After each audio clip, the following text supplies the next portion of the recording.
Doenças raras afetam a vida de 2,5 milhões de paulistas. Apesar de significar o comprometimento de menos de uma em cada 2.000 pessoas, é preciso dizer que existem mais de 5.000 doenças raras identificadas. A maioria de origem genética e frequentemente crônicas, progressivas, degenerativas, incapacitantes e fatais. Estima-se que no mundo, a cada semana sejam descritas 5 novas patologias. Para se ter uma ideia, de 6 a 8% das pessoas no mundo são afetadas por essas doenças. Este é o assunto do Saúde e Vida de hoje, doenças raras. Como a questão é tratada pelo poder público? Quais as características dessas patologias? Diagnósticos tardios, imprecisos, falta de pesquisa, opções de tratamento. Tudo isso será debatido pelos nossos convidados. Estamos recebendo o deputado Edinho Silva, do PT, autor de um projeto que dispõe sobre a política de tratamento de doenças raras no estado de São Paulo, Hugo Nascimento, administrador, coordenador de projetos no Instituto Baresi, doutora Sandra Serrano, médica de dor e cuidados paliativos do AC Camargo, e doutora Daniele Cutrim Garro, terapeuta ocupacional da Santa Casa de São Paulo. Eu começo com o deputado para a gente entender primeiro como é que o senhor entrou nessa luta e se surpreendeu as informações que o senhor começou a receber quando se engajou aí nesse movimento. Olha, primeiro eu que agradeço a oportunidade de estar aqui com você, com todas as nossas convidadas, o nosso convidado, discutindo um tema que acabou virando prioridade para o meu mandato. E eu confesso que me envolvi com ele de forma um pouco acidental. Eu conheci a Adriana Dias num evento, um outro evento que não tinha absolutamente nada a ver com o tema das doenças raras, e me sensibilizei muito com a situação dela. Ela relatou a mim, né, os problemas que ela enfrentava por ser uma mulher que tinha e tem osteogênese imperfeita, e ela inclusive naquele dia estava com colete porque ela tinha tido fraturas. É chamada a doença dos ossos de cristal, isso, né? Que as pessoas quebram. Exato, fraturas no pescoço por conta de uma freada brusca de um taxista. Então eu fiquei muito sensibilizado, procurei entender um pouco mais da doença, me articulei junto com ela e com outras pessoas que têm doenças raras, e organizamos uma audiência pública aqui na Assembleia Legislativa. Nessa audiência pública, nós envolvemos profissionais da área da saúde, né, e quero aqui destacar o trabalho do Dr. Santilli, da Santa Casa, e eu fiquei muito sensibilizado. E a partir dali nós começamos juntos com as entidades e com as pessoas que têm doenças raras, nós começamos a construir um projeto de lei para que nós tivéssemos na rede pública do Estado de São Paulo, né, nós tivéssemos inseridos na rede pública condições de atendimento, portanto uma estrutura de atendimento para as pessoas que têm doenças raras. Porque o que mais me surpreendeu é que você tem no Estado de São Paulo centros de excelência. Mas você não tem uma estrutura montada dentro da rede pública, dentro do SUS, para que as pessoas nas diversas áreas do Estado de São Paulo possam ser atendidas. Recentemente, até um exemplo de a falta de atendimento nessa área, nós provocamos uma imensa mobilização na região de Araçatuba para transportar para São Paulo uma criança que tem doença rara, que tem osteogênese imperfeita, para que essa criança fosse atendida. Porque numa cidade tão importante do estado de São Paulo como Araçatuba, você não tem um centro, uma unidade que possa atender alguém que tem doença rara. Então, é evidente que é uma lacuna, que é um vazio que existe dentro da estrutura do SUS. O SUS, que eu sou defensor, sou integrante da Comissão Permanente de Saúde da Assembleia Legislativa, por acreditar no SUS. Não existe nada melhor do ponto de vista do atendimento, da oferta de políticas públicas do que o SUS, como uma rede universal. Mas é evidente que falta uma estrutura montada dentro da rede SUS para atendimento às pessoas que têm doenças raras. Hugo, dentro dessa realidade que foi colocada pelo deputado, o que a gente pode falar? Que panorama que que a gente tem no Brasil quando se fala em doenças raras? E por que não se fala tanto, vamos dizer assim? A gente não vê uma exposição muito grande, muita informação sobre isso. Por quê? Porque, primeiro, pelo próprio nome, você já cria um paradigma de que isso é pontual, e não é. Hoje, no mundo, deve haver entre 5 a 8 mil doenças raras, tipos de doenças raras. Então, a primeira grande dificuldade, e isso particularmente a minha adesão ao Baresi se deu em função também disso, é o diagnóstico preciso. Eu tenho uma sobrinha de 10 anos, cujo indicativo é que ela tem a síndrome Cornélio de Lange, só que esse diagnóstico não é conclusivo. Ou seja, ela está com 10 anos e ela não tem um diagnóstico conclusivo por N situações. Por exemplo, por que ela não tem esse diagnóstico conclusivo? Primeiro, existe a dificuldade de você encontrar um especialista. E nesse sentido, quando nós, nesse processo, juntamente com a Edin e a assessoria, nós, no construir esse projeto de lei, nós colocamos esses centros de referência como sendo um disseminador de informação, porque isso facilitaria no diagnóstico mais preciso, né? Então essa é uma primeira barreira, né? Fora os preconceitos que você acaba tendo com a pessoa que tem uma doença rara, porque muitas vezes as pessoas acham que a pessoa com doença rara ela não pode ter uma vida do ponto de vista normal. E ela pode. Claro. Ela tem determinadas restrições, tem limitações. Mas ela tem toda a condição de desenvolver uma série de atividades dentro da sociedade. Então, assim, hoje se estima que em torno de 6 a 8% da população mundial é portadora de doença rara. Se você transporta isso em números para São Paulo, nós estamos falando de 1.200.000 a cerca de 1.600.000 pessoas que são afetadas diretamente e que, assim, muitas vezes nem sabem. Até muitas vezes se descobre o diagnóstico. Eu digo isso porque eu conversei com uma pessoa, a doutora Sandra, com síndrome de Rett, que é uma doença também muito difícil de ser diagnosticada. E ela acabou descobrindo que tinha a doença conversando com outra pessoa. Não foi um médico que deu o diagnóstico. Ela contando dos sintomas, ela falou, olha, você sabia que você pode ter síndrome de Rett? Isso é muito comum quando a gente fala em doenças desconhecidas. Dá para mudar esse panorama que foi colocado pelo Hugo? Questão de diagnóstico, formação de profissional, centros de referência podem ajudar essa realidade? Porque a gente falou de uma região como Araçatuba, que é uma região rica, né? Sem dúvida. Você tem outras... É possível regionalizar isso também? Eu acho que é necessário, extremamente necessário. Não apenas o paciente afetado, portador da doença, mas quem convive, o contexto, né? O seu cuidador principal, o provedor dessa família, que é quem vai prover condições financeiras para que esse paciente seja tratado. É uma situação extremamente complexa. Eu acho que um pouco do nome doenças raras vem de um passado onde não se conseguia fazer o diagnóstico. Hoje, com a informação, da forma como ela é disseminada, o que existe é uma necessidade muito grande de divulgação. É necessário uma reformulação na grade dos profissionais de saúde, não apenas médicos. E, de fato, eu acredito que as famílias hoje estão se organizando, mas é muito difícil você ter a figura de um provedor, de um cuidador, o paciente e mais alguém para se mobilizar em prol dessa população. Então, a internet é uma ferramenta extremamente útil.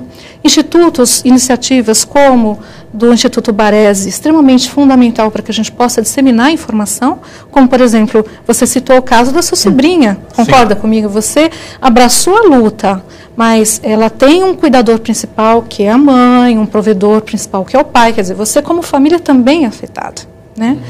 E tem aquela coisa, a doença rara não escolhe classe social, rico, pobre, então você tem que dar a oportunidade de tratamento para todos. Eu costumo dizer que a doença rara, ela é rara até alguém fazer esse diagnóstico, né?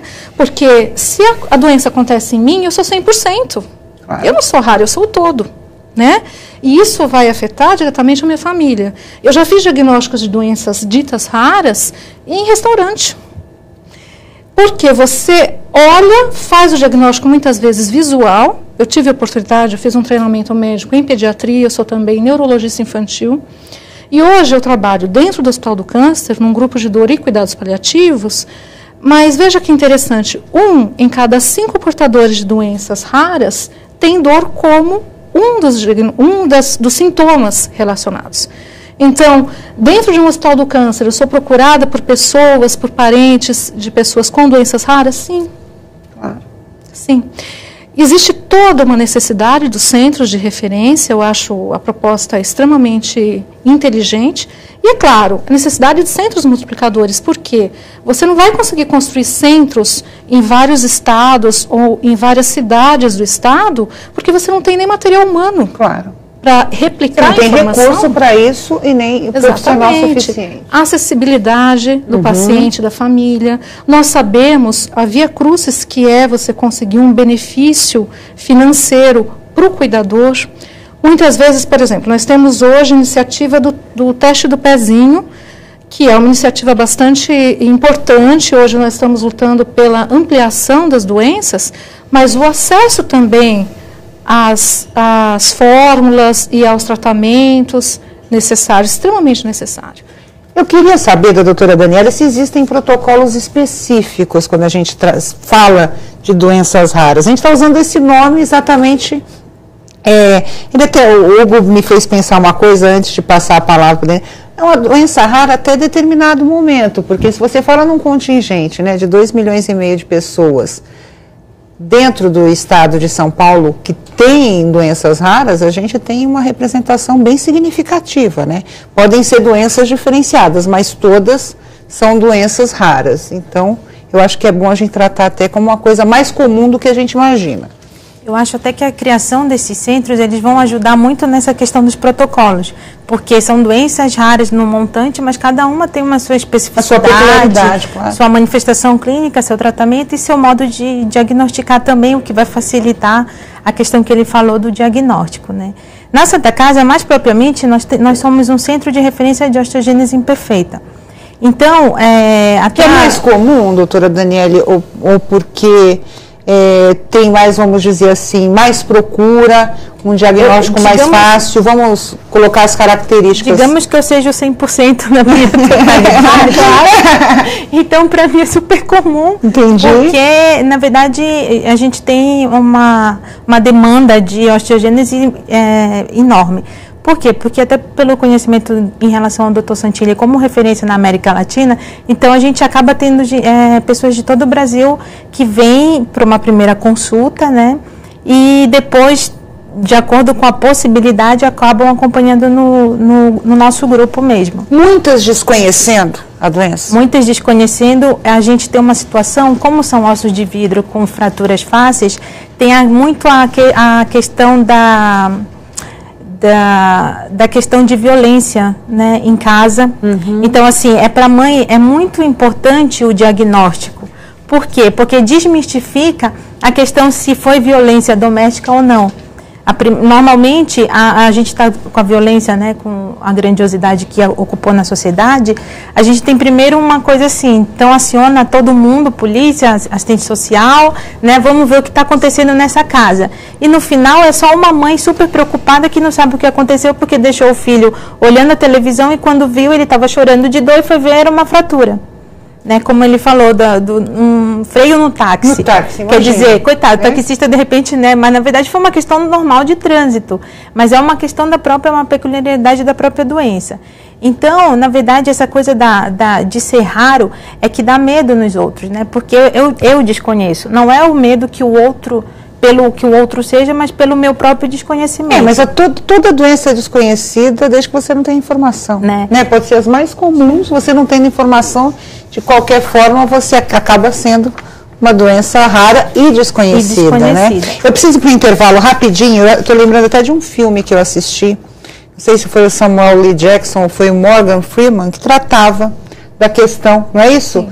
dos ossos frágeis. E era muito interessante o filme, mas não tocava diretamente na doença, né? Colocava como um problema dele. Aspecto social. Exatamente, mas não explicando o que era. É um filme que eu recomendo, se alguém quiser, como é que uma pessoa enfrenta uma patologia como essa. A doutora Daniele citou a osteogênese imperfeita, que foi alvo, né, de audiência pública do deputado Edinho, que acabou ficando interessado, né, nessa questão. Mas, doutora Sandra, por que essa falta de informação? Ela colocou que a procura é maior do que a gente imagina. O que está faltando para que as pessoas se envolvam mais nessa questão? A gente falou até no intervalo da morte de bebês. As pessoas morrem sem diagnóstico. Deveria ser uma situação tratada com mais seriedade. Eu acredito que são vários fatores, desde um treinamento inadequado na época da faculdade mesmo, que seja a faculdade de medicina ou das outras faculdades, né? Porque infelizmente aprendemos muito pouco sobre as chamadas doenças raras. E eu acredito também que haja necessidade de campanhas de esclarecimento, de políticas públicas voltadas aos profissionais de saúde. O que estávamos conversando sobre bebês, né? Então, o que é comum? Quando uma criança chega, por exemplo, a um pronto-socorro infantil, um bebê, um lactente, e muitas vezes essa criança chega com sinais de infecção, do que chamamos de quadro séptico ou infeccioso, é necessário uma coleta de exames para triagem de erros inatos do metabolismo. Porque muitas vezes essa criança não tem um quadro infeccioso, ela tem um erro inato no metabolismo, no funcionamento do corpo, que faz com que a criança se manifeste com letargia, sonolência, vômitos, e desidrata, enfim. Então, hoje, o que nós sabemos? Nós sabemos que no primeiro ano de vida, em países desenvolvidos, onde nós temos uma condição melhor de estudar esses casos, porque há um diagnóstico, há uma notificação, inclusive compulsória, até 35% dessas crianças falecem no primeiro ano de vida. Nossa. Extremamente alto. Então, por exemplo, muitas vezes... Aqui. Exato, nós não temos essa informação. Uhum. Algumas doenças hoje são diagnosticadas no Brasil através do exame do pezinho, que é extremamente necessário. Agora, talvez, certamente, nós estamos perdendo diagnósticos nessa faixa etária infantil. Agora, há necessidade de especialistas? Sim. Hoje as famílias conseguem um atendimento melhor, uma vez suspeito ou diagnosticada a doença, em hospitais universitários, no próprio Sistema Único de Saúde. Porque muitas vezes não há uma cobertura e não há esse tipo de especialistas em convênios médicos. Eu fico, extremamente caro. Eu fico imaginando, deputado, quantas pessoas desconhecem totalmente que tem esse tipo de doença. Sim. E que acabam morrendo no meio do caminho pela falta desse diagnóstico preciso, pela falta de acesso a medicamentos, aquilo que a gente colocou dentro da realidade dos centros de referência regionalizados.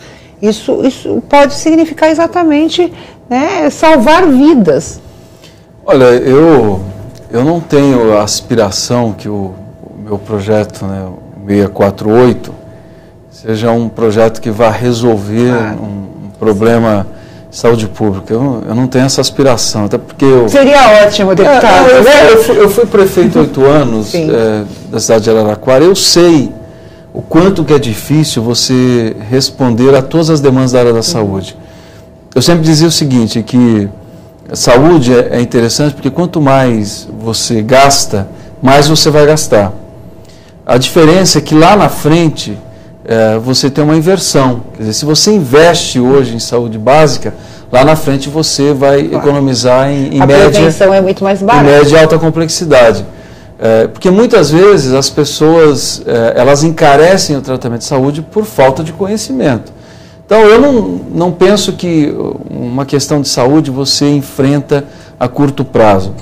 Então quando eu pensei esse projeto, e repito, esse projeto primeiro eu me dispus a ser o autor dele por conta de uma demanda concreta. Existe uma demanda concreta na sociedade, então não dá para a gente negar. E eu tive recentemente visitando o Hospital da Criança da USP e conversei com muitos profissionais interessados no meu projeto e disse a eles, olha, na verdade eu quis abrir o debate sobre as doenças raras. Eu não tenho nem aspiração de achar que esse projeto vai dar conta de toda a realidade e que ele é a resposta. Não me importa, até eu disse, não me importa se no decorrer do trâmite na Assembleia Legislativa outras ideias aparecerem e nós formos agregando essas ideias ao projeto original. Porque talvez o mais importante desse projeto, e eu penso que esse programa já é um exemplo concreto, é nós debatermos a questão.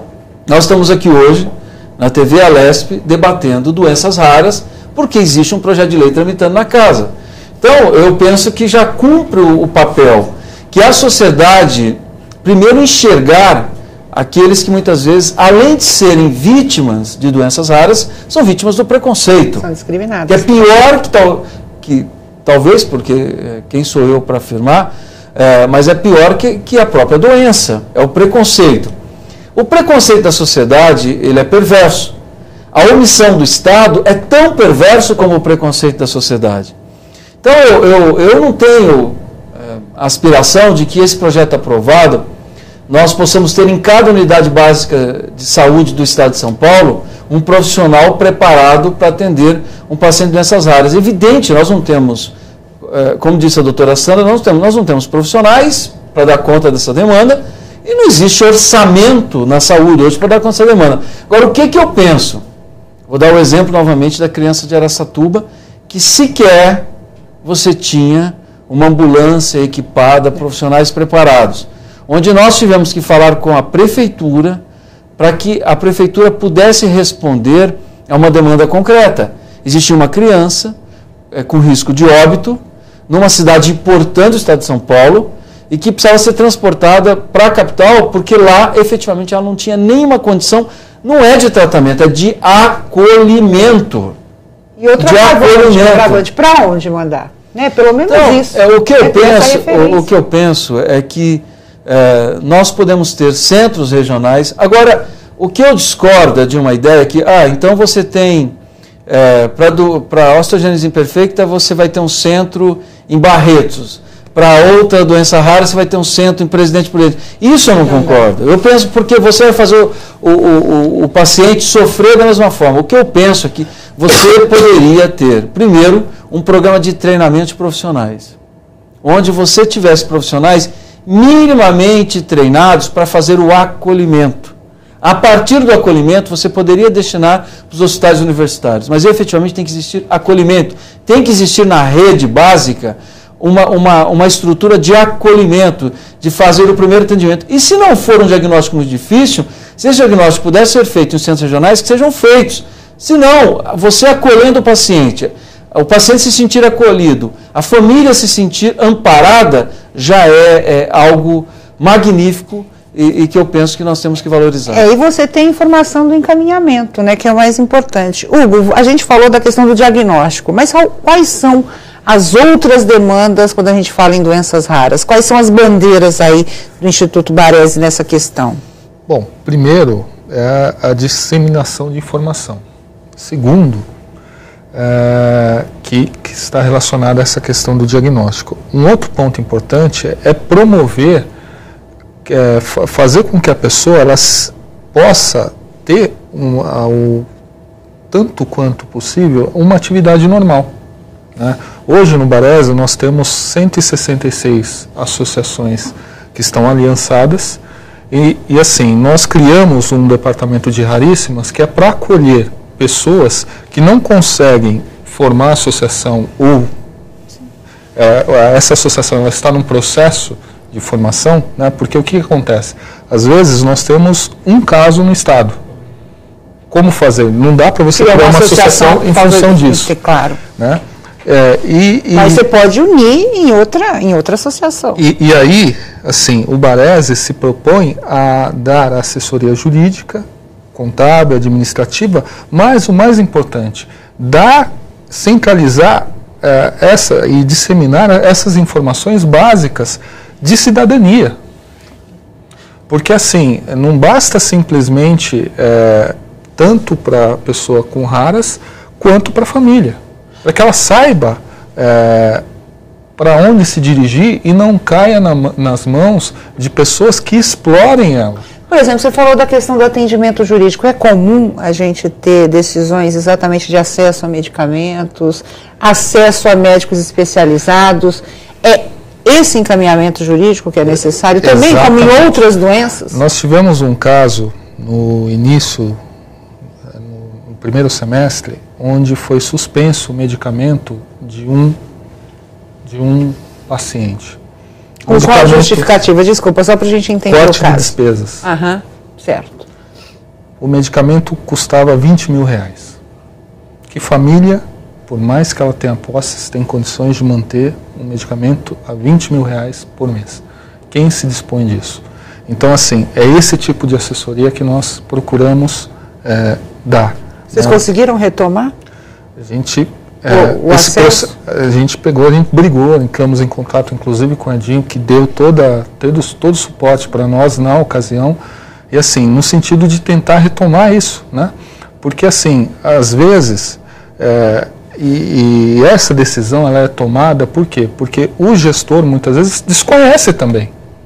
Ele olha lá, pensando como administrador, eu vou cortar custos, eu olho aqui uma mas despesa... ninguém vai tomar um medicamento de R$20 mil, porque quer, né? Remédio já é aquela coisa, você precisa, né? Já tem esse preconceito, vamos dizer assim. Mas ainda mais um de R$20 mil, né? Queria gastar com outra coisa, obviamente. Exatamente. Então essas são as dificuldades que existem na questão que a pessoa com raras acaba enfrentando no seu dia a dia. Todas as doenças raras têm o tratamento caro assim, doutora Sandra? Não necessariamente. Existem doenças que o tratamento não é caro, contudo, a medicação ela deve ser importada. Então, há necessidade de importação. Vai ter um custo. Encarece. Existe um outro aspecto muito pior do que esse que o Hugo falou, muito pior. Eu já ouvi a seguinte resposta quando eu perguntei: por que essa criança está tão magra? Porque eu tenho que economizar a comida. Porque eu recebo uma quantidade específica de fórmula, de PKU, para ser acrescentada à alimentação. E para dar para o mês, eu tenho que fazer multiplicar. Isso é muito triste. Mas é a verdade dos fatos, as pessoas estão sozinhas. A gente precisa tratar, eu acho que as situações na nossa realidade. Sim, né? Se a gente tem um SUS, que é modelo internacional, mas que tem carências, né? Exatamente nessa questão de atendimento, de acesso a medicamentos, de atendimentos específicos, a gente tem que mostrar a realidade dele para tentar melhorar. Não adianta esconder o sol com a peneira. Eu perguntei exatamente isso porque todo o programa que eu faço com relação a doenças, a grande dificuldade, deputado, é a questão do acesso a medicamentos. Por mais que se fale hoje, né, do acesso das farmácias populares, que dão, graças a Deus, hoje a gente já tem um rol de medicamentos aí gratuitos para a população, esses mais específicos, ainda, infelizmente, a gente vê a pessoa tendo que ir à justiça, brigar, né, para ter a garantia desse medicamento e muitas vezes morrem antes de ver a solução. Por isso que eu coloquei isso. Dentro dessa realidade da regionalização, o senhor também vê essa estrutura, né? Dentro de atendimento, como o senhor disse, não quero resolver o problema ou não vai resolver o problema. Se salvar uma vida já vai valer a pena, pode ter certeza. Eu penso que você pode, repito, eu não acredito em magia na administração pública. O que você pode tirar de um lugar para claro, o outro. Você pode, mas tem uma máxima na administração pública que eu usava muito quando eu era prefeito, que assim, o inimigo do bom é o ótimo. Se você não pode fazer o ótimo, faça o bom. Se você não pode criar uma rede de doenças para atendimento às doenças raras, onde você tem a condição de fazer todo o diagnóstico, você tem a condição de fazer toda a recuperação terapêutica, você tem a condição de fazer todo o fornecimento de medicamento, você pode fazer um planejamento para que você inicie esse processo e ao longo de 3, 4, 5 anos, onde você possa ir incorporando ao orçamento público, efetivamente você vai consolidando uma rede. Porque a construção do SUS, nós estamos aí há 20 anos na prática de implantação do SUS, não se deu da noite para o dia.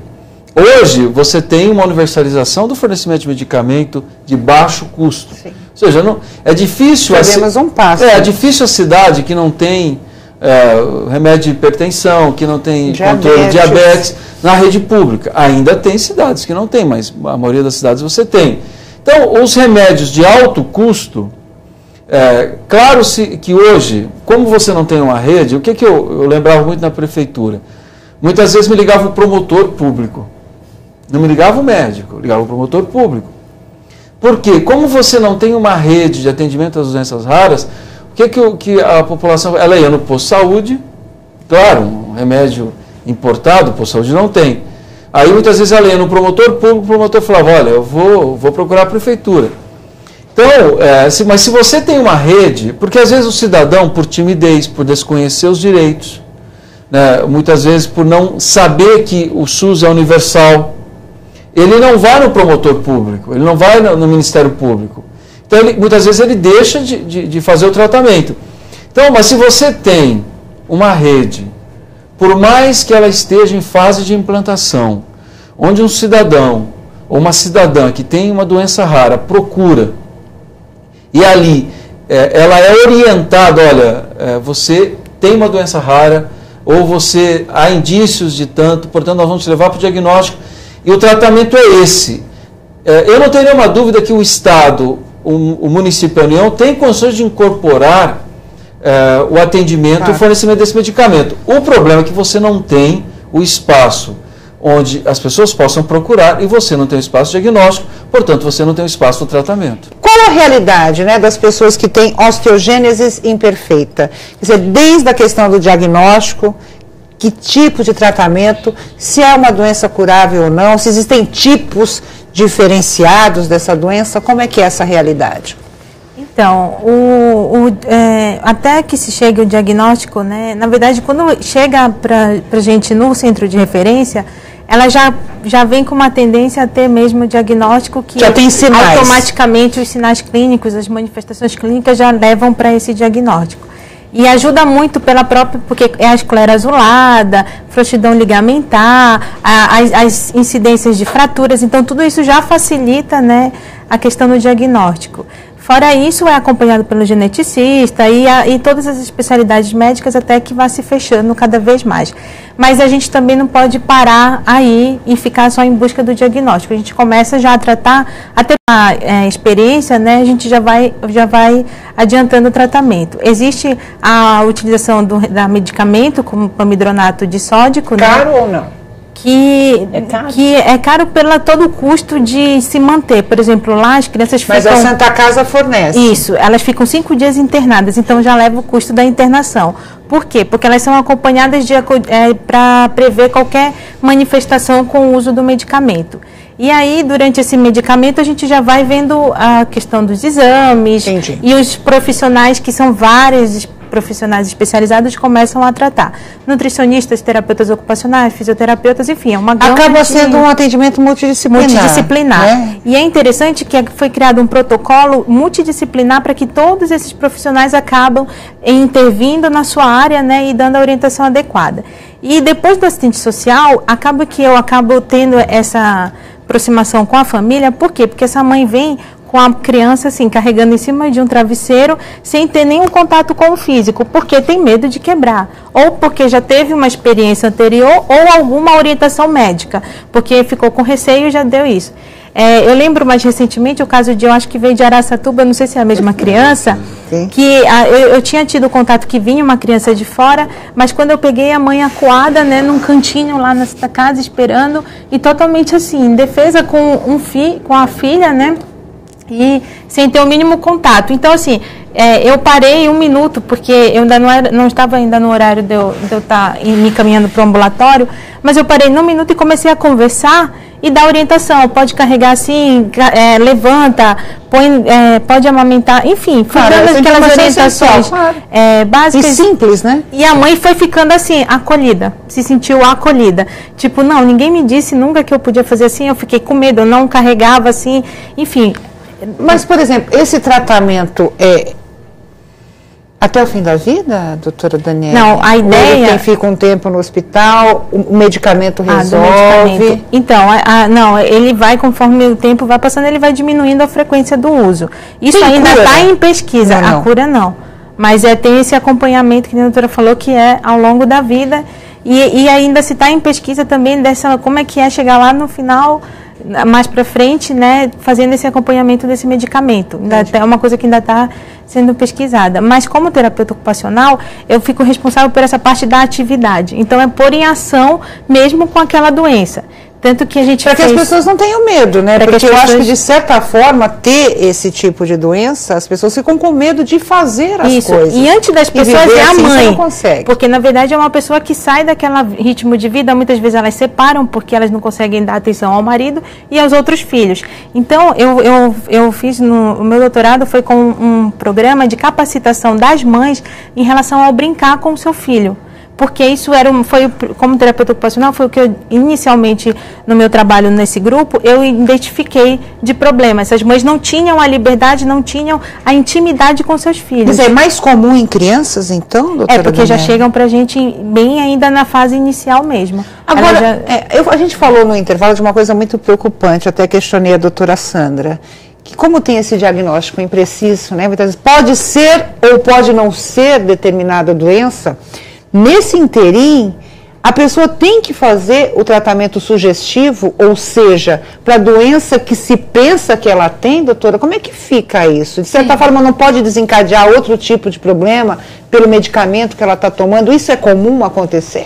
É uma responsabilidade muito grande, porque é um leque muito grande de doenças raras. Existem algumas situações onde o diagnóstico de certeza, ele não vem pelo quadro clínico, ou seja, pelas características que o paciente apresenta, mas que é extremamente necessária para garantir a vida dessa criança, que nós façamos o que chamamos de teste terapêutico. Iniciamos a medicação sob supervisão e observemos a resposta do paciente. Então, isso pode acontecer. Existem algumas situações onde, por exemplo, para eu conseguir o acesso à medicação, eu preciso ter um teste conclusivo de exame de sangue ou de músculo, onde, se eu não tenho uma conclusão, eu não consigo acesso. O medicamento. Então, nós ficamos, de fato, em situações extremamente difíceis. É comum acontecer isso? Dentro do Instituto tem realidades assim, ou seja, de pessoas que foram diagnosticadas com a doença que não era a doença e que, de repente, se submeteram a um tratamento que foi pior, né, para essa pessoa do que ela não ter tido qualquer tipo, vamos dizer assim, de assistência? Hugo, isso é comum? A confusão? Eu vou trazer a realidade da minha sobrinha. Tá. Há quanto tempo vocês correm atrás desse diagnóstico? Então, ela tem um diagnóstico de síndrome de Cornélia de Lange. Que não é um diagnóstico definitivo. Que isso foi um diagnóstico que veio junto ao convênio médico. Um médico da USP, ele discordou disso. Para isso, seria necessário fazer um exame de sangue de identificação do pai e da mãe. No caso, até corroborando aqui um pouquinho o que a Daniele comentou, minha irmã ela se divorciou e o pai nunca aceitou a criança. A doença. Por ter essa doença? Por ter essa doença. E assim, e o pior, ele se recusou a fazer esse exame de sangue. Então, assim, o exame de sangue, ele só pode ser feito... Nem judicialmente ele pode ser obrigado? Ele está sendo interpelado judicialmente, e aí que você tem essa morosidade, existe o desgaste. Mais, né? Então, assim, tudo isso pode causar o quê? Minha sobrinha ela pode ficar paraplégica, por falta desse diagnóstico conclusivo. Quais são os sintomas dela hoje? No caso, assim, a Beatriz é uma figura rara, assim, é fantástica, muito hiperativa, uma criança fabulosa, muito amável, doce, né? A doença ela é criança, né? Assim, a doença, os principais sintomas são um retardo no crescimento. Então, ela começou a andar com um pouco mais de idade. Ela está fazendo um tratamento junto a uma fonoaudióloga para poder falar, porque ela não fala, Então, a doença ela causa esse retardo, a altura dela não é compatível para a idade. Então, mas assim, a gente não tem esse diagnóstico conclusivo, ela está com uma dificuldade em andar. Né? Tem outros casos semelhantes a ela que foram diagnosticados com essa doença no Brasil? No Brasil, existem alguns casos diagnosticados, se eu não me engano, isso tem em torno de 40, 50 pessoas que têm essa doença. Inclusive, até existe um processo de formação de uma associação para isso, né? Mas é algo muito pontual porque falta informação. Hoje a gente, por exemplo, uma das grandes causadoras de mortalidade infantil, no passado, era doenças relacionadas à questão esqueci o termo, que eram relacionadas à questão da falta de diarreia, enfim. Ah, sim. Desnutrição, enfim. Ainda acontece no Brasil por falta de saneamento. Hoje, a gente pode falar que uma das maiores causas de mortalidade infantil é a questão de raras, só que a gente não pode afirmar isso porque não há o diagnóstico. Você não tem um mapeamento disso. Você não tem um mapeamento. E assim, e muitas crianças morrem por falta disso. Então, assim, é urgente essa iniciativa de se colocar de colocar esse centro de referência, mesmo que eles não façam tratamento, mas como o deputado Edinho bem colocou, faça o acolhimento. É uma porta de entrada, na verdade. Né? Que a gente possa agir mais rapidamente. Me permite, claro. O Dr. Santilli fez alguns relatos que são muito fortes. Por exemplo, o que ele diz assim, olha, não tem, ou tem pouquíssimos obstetras treinados no caso da osteogênese imperfeita. A criança morre na contração do útero da mãe na hora do parto.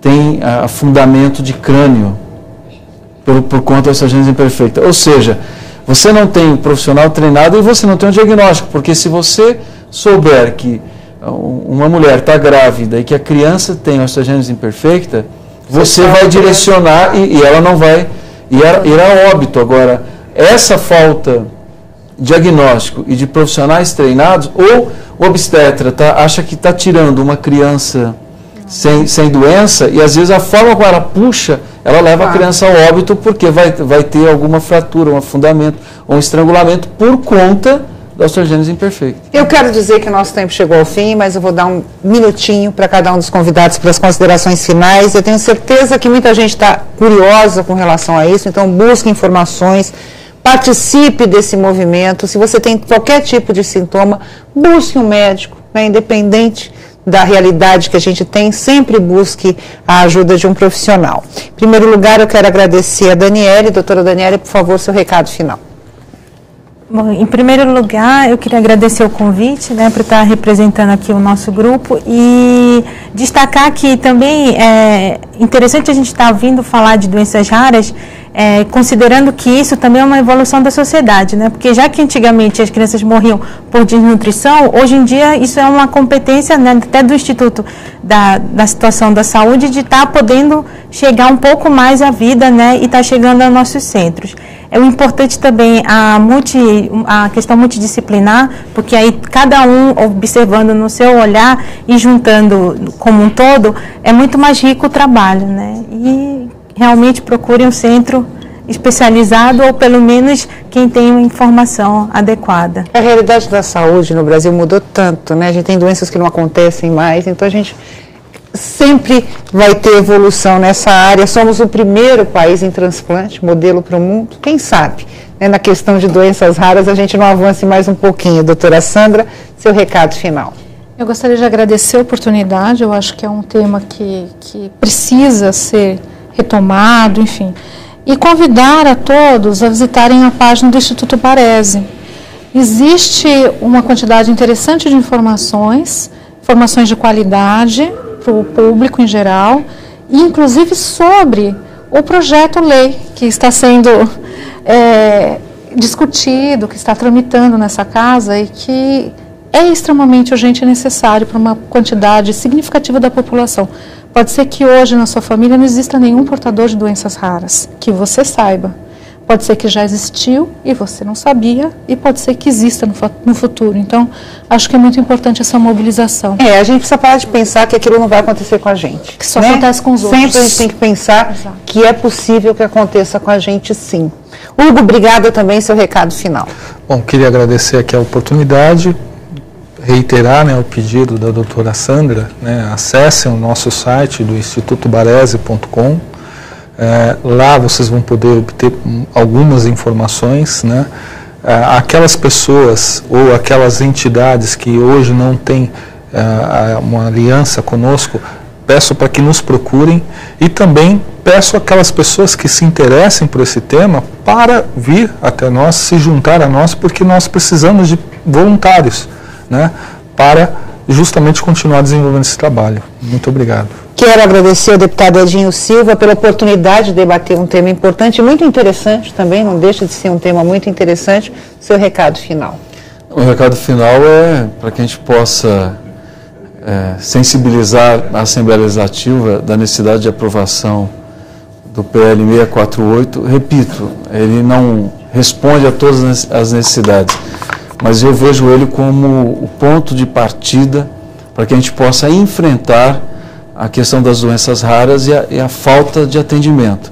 Então, que ele pode dar início a um longo processo onde os portadores, as pessoas que têm doenças raras, né, possam ser tratados com dignidade como cidadãs e cidadãos. E muito obrigado a você e à TV Alesp por ter aberto um espaço tão importante como esse, para nós estarmos aqui debatendo um tema fundamental.